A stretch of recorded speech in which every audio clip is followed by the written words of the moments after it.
Joshua staged too far when 5 African presidents are summoned by Trump between diplomatic spectacle, electoral calculation, and silent humiliation. A summit that looked more like a summons. On July 9th, 2025, the presidents of Gabon, Guinea-Bissau, Liberia, Mauritania, and Senegal traveled to Washington in response to an invitation from Donald Trump. Officially, the meeting aimed to discuss investment, security, and cooperation. Unofficially, it was clearly part of an American electoral narrative, where Africa plays the backdrop and its leaders are reduced to supporting actors.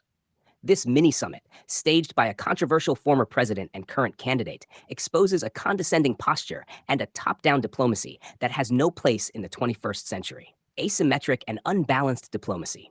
The selection of these 5 countries raises questions. Why these states? Why now? Trump appears to have handpicked vulnerable or diplomatically isolated regimes, more likely to accept unfavorable terms in exchange for international visibility. The event had little to do with equal partnership. The joint press conference quickly turned into a power display, with the African leaders lined up silently while Trump monopolized the microphone.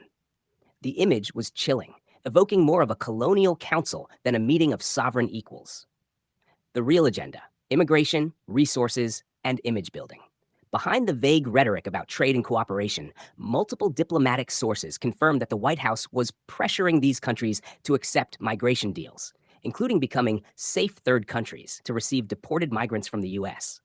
Simultaneously, Trump sought to secure access to strategic mineral resources, potash, uranium, lithium, for American companies. The main goal was not Africa's development nor renewed diplomatic ties. It was about strengthening a U.S. electoral image centered on toughness on immigration in China, while showcasing international engagement. A humiliating moment.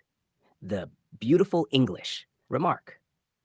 Perhaps the most shocking moment came when Trump complimented Liberian President Joseph Boakai by saying, "You speak such beautiful English. Where did you learn it?" The backlash was immediate, especially in Liberia, where English has been the official language since 1847. Many view the remark as ignorant and racially charged, reinforcing old colonial stereotypes of Africa. Experts agree, this is outdated diplomacy. Experts on both sides of the Atlantic have condemned the meeting. Political analyst Cameron Hudson, CSIS, called it a classic carrot and stick strategy, where investment promises hide harsh migration and security demands. Professor Suleimane Bachir Diagne, Columbia University, noted, this is yet another attempt to keep Africa passive, rather than building truly bilateral relationships grounded in equality and mutual recognition. William Ferreira, an international relations expert, added, no African president should lend diplomatic credibility to an American election show. The reputational cost far outweighs any promises made. Africa deserves better. This visit highlights a deep problem in how Africa is represented globally. It raises a fundamental question. Is Africa still a driver of its own geopolitical future, or merely a variable in the strategies of foreign powers? It is time for African leaders to reject diplomatic dependency and staged performances that undermine collective sovereignty. Cooperation is essential, but it must be based on respect, transparency, and reciprocity.